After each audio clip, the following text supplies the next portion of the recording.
Hola, mucho gusto. Me llamo Maracela García Tamayo y hoy, junto a mi grupo, el cual está conformado por Karen Lucía Osorio Trujillo y Ana María Quintero Pastrana, le vamos a presentar el informe laboratorio número 5, el cual lleva el nombre de densidad de las pulpas. Pero primero comenzamos con los motivo, pues sería conocer y comprender el método de pinómetro para determinar la densidad de la pulpa. Este pequeño instrumento, que es el pinómetro, nos permite calcular con precisión cuánta masa hay en un volumen determinado. Primero conocemos y comprendemos el método, que primero sería pesar el pinómetro vacío, después llenarlo con agua y volverlo a pesar, y después llenarlo de la pulpa de la fruta, y después se registra esos valores, para después calcular la densidad de las frutas a partir de los datos obtenidos por este método. Con estos datos, con esos datos hacemos los cálculos, el cual es una fórmula que nos dio la docente. Hacemos esos cálculos para después comparar la densidad de las frutas, de las diferentes frutas que son sometidas a este método. Seguimos con la introducción. Pues la ansiedad constituye una propiedad intensiva que define la relación existente entre masa y volumen de un cuerpo. Para llevar a cabo su medición en líquido, se utiliza el pinómetro, un instrumento especializado que permite determinar el volumen a partir del peso del agua que contiene. Al conocer tanto la masa como la densidad del agua, es posible calcular con precisión el volumen del pinómetro. El propósito principal de esta práctica de laboratorio es determinar la densidad de diversas frutas, las cuales son seleccionadas por la docente, de tal caso como sandía, mandarina, melón, papaya, lulo y piña. En nuestro grupo, en nuestro caso, se nos asignó la sandía. Empleando este método específico, el cual es el método de pinómetro, esto se realiza con la intención de comparar y analizar detalladamente la diferencia de densidad entre esas frutas, aportando así un conocimiento más profundo sobre sus características físicas y facilitando posibles aplicaciones en campos específicos. El contexto teórico. En esta práctica de laboratorio trabajamos con la fruta asignada, que en este caso fue la sandía. Primero se seleccionó y preparó la fruta para extraer su jugo manualmente. De ese jugo tuvimos 100 mililitros que colocamos en un beaker para los análisis posteriores. Luego utilizamos un instrumento llamado pinómetro. Este está compuesto de vidrio que sirve para determinar la densidad de líquidos con mucha precisión. Inicialmente pesamos ese pinómetro vacío en la balanza analítica, después lo llenamos con agua destilada hasta el punto de rebose, registrando su masa. Posteriormente repetimos el mismo proceso, pero esta vez utilizando el jugo de fruta de la sandía. Con estos datos podemos comparar las masas y calcular la densidad de la pulpa, relacionando la masa del líquido con su volumen. En resumen, el objetivo fue obtener la densidad de la pulpa de la sandía, entender cómo se aplica el principio de la densidad. En metodología, materiales y procedimientos, en esta parte comenzamos identificando los materiales que utilizamos durante la práctica. Nuestro producto asignado fue la sandía, cuyo nombre científico es Citrullus lanatus. Además, usamos 2 cuchillos y una tabla para picar con el fin de cortar la fruta y facilitar la extracción del jugo. También empleamos un colador para separar la pulpa de las semillas y restos sólidos y un beaker o vaso de precipitados donde depositamos el jugo obtenido. En cuanto a los instrumentos de medición, utilizamos una balanza analítica que nos permitió registrar las masas con precisión y un pinómetro que fue el elemento principal para poder determinar la densidad del jugo de sandía.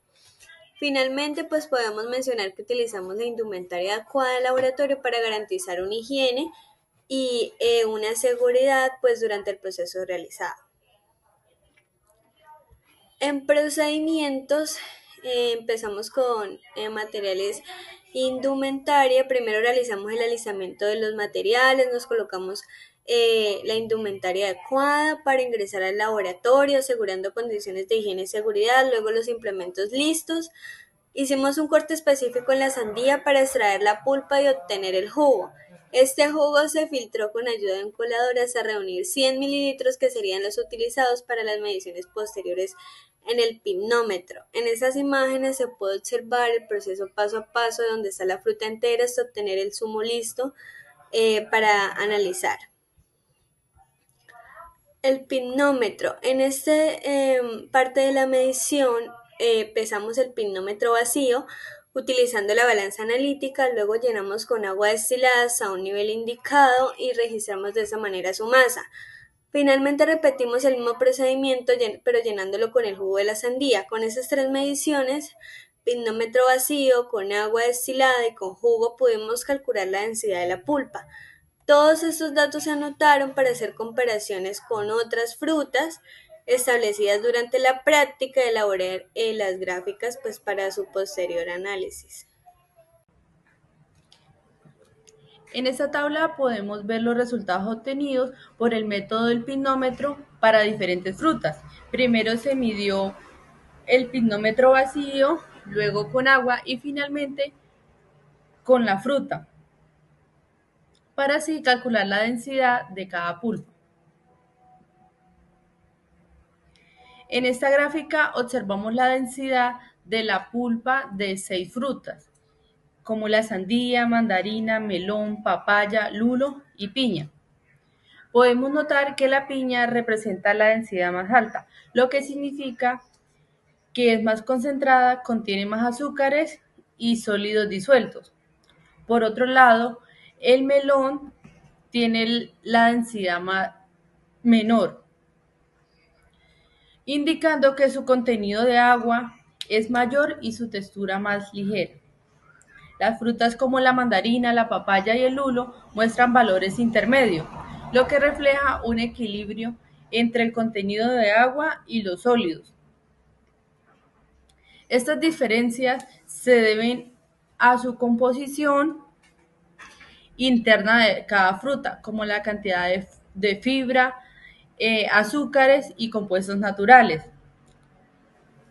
En general, todas las frutas tienen densidades cercanas a 1 gramo por milímetro, lo que demuestra que aunque varían entre sí, todas están compuestas principalmente por agua.